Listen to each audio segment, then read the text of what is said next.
Hello, my name is Molly, and I am really happy to be your presenter today. I hope you have been taking notes, as we are going to refer back to previous lectures that you have done over the past few days. Please take the time out to listen carefully, as it is very important that you understand what I am saying and follow the logic. Thank you for your courtesy, and I hope you are starting to understand the reasoning behind what I am teaching you. Let us take a look at candidate 1, and let us verify if he has the necessary ability to be a good leader. Take note that he is claiming that his leadership ability is optimal at 91, which in reality is a really great score. Let us check him out. Notice that his perseverance, focus, and commitment are slightly underactivated, but acceptable. However, it is clear that the candidate is manipulating, as he does not have the passion as indicated, neither is his result orientation conducive to be a good leader. Further, his passion is inconsistent with his perseverance and focus, therefore, he is manipulating, as we have found in the previous lectures. Moving on, we find the candidate's challenging attributes are inconsistent with ability utilization and personal development. Adding to the problem, we notice that the candidate is reasonably high risk, so he can very easily take risks in order to satisfy his agendas. Remember, when we call someone high risk, we need to make sure that his risk is at the same level or higher than his personal standards and character qualities. Was that not the case when we identified the fact that he was high risk when we did the financial verification in section 5? Yes or no? Yes, remember his risk score of 76, and his personal standards were 74, and his character qualities were 76, so we had already defined him as a high-risk candidate. That is great stuff, well done. Continuing, we find that his autonomy at 78, and freedom of lifestyle at 66, is also inconsistent, as both those constructs mean the same thing. Notwithstanding the fact that the same thing applies to his authority and assertiveness, which is also inconsistent. Lastly, nobody can have a low competence of 63 and achieve 91. It is impossible, so candidate 1 is a top-class manipulator. Let's move on to candidate 2.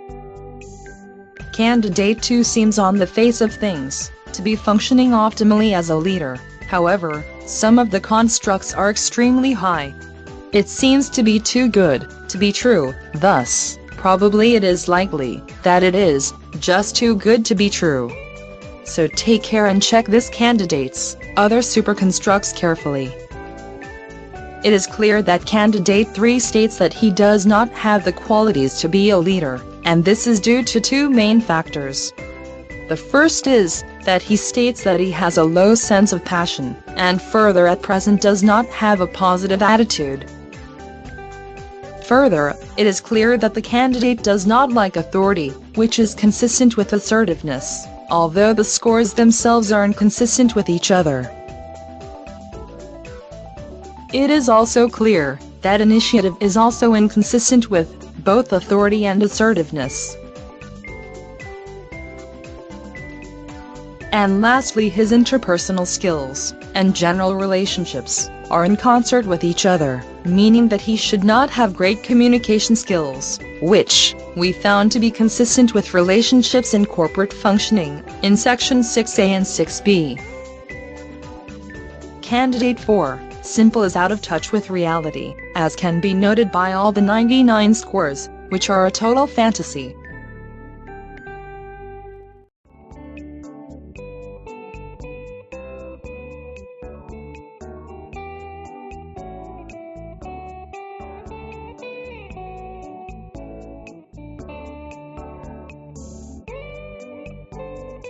Notwithstanding the fact that his passions score of 99% would be totally out of sync with the competence at 69% and multitasking at 66%.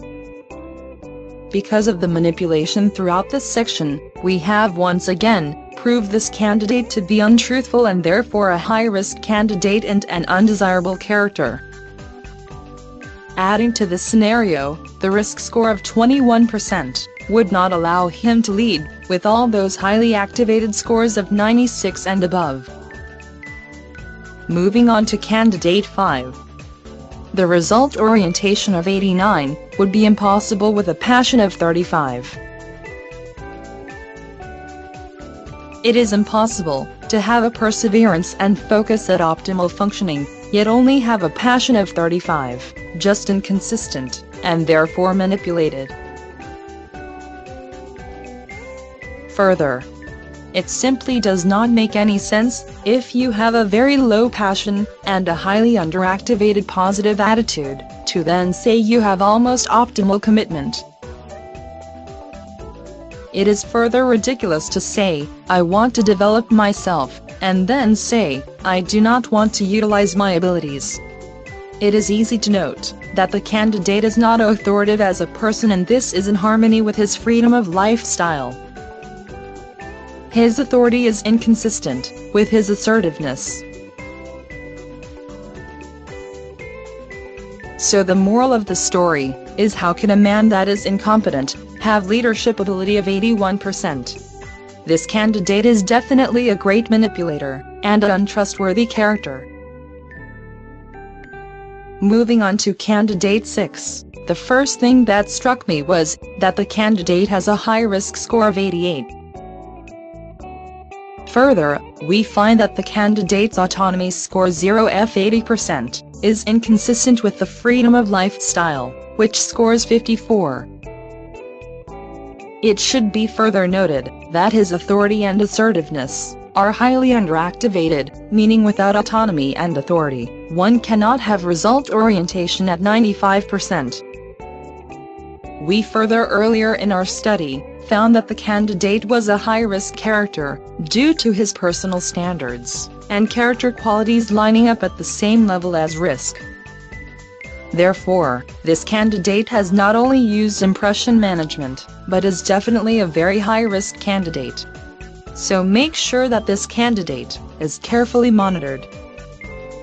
Now, continuing with candidate 7, we find that the candidate says he has a 97% leadership ability and 97% commitment. Let us check to see if this is true or not.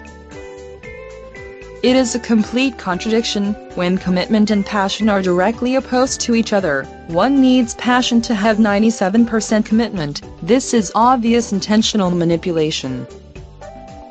We should remember that this candidate had an extremely high risk score of 78, compared with his moral standards of 55 and character qualities of 69. I hope you have made notes of this. As we proceed with each section, we constantly notice how these candidates are trying to pretend how good they are. Watch how many of the scores are 90% and above.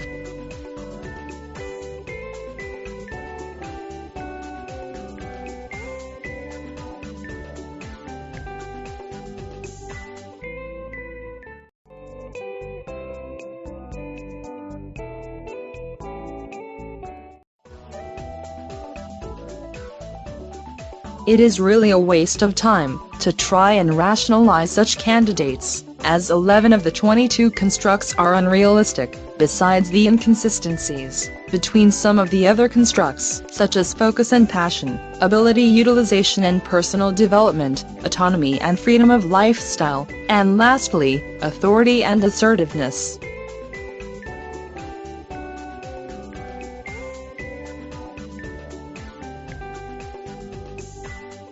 Lastly, let us deal with candidate 8.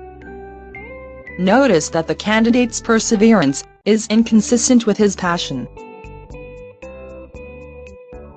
and interpersonal skills are inconsistent with general relationships, so it is clear that the candidate would not make a good leader, as he himself confesses that fact. Other than that, this candidate has been consistent when dealing with his leadership qualities. This concludes section 7, and please let us know if there was anything that was not made clear to you.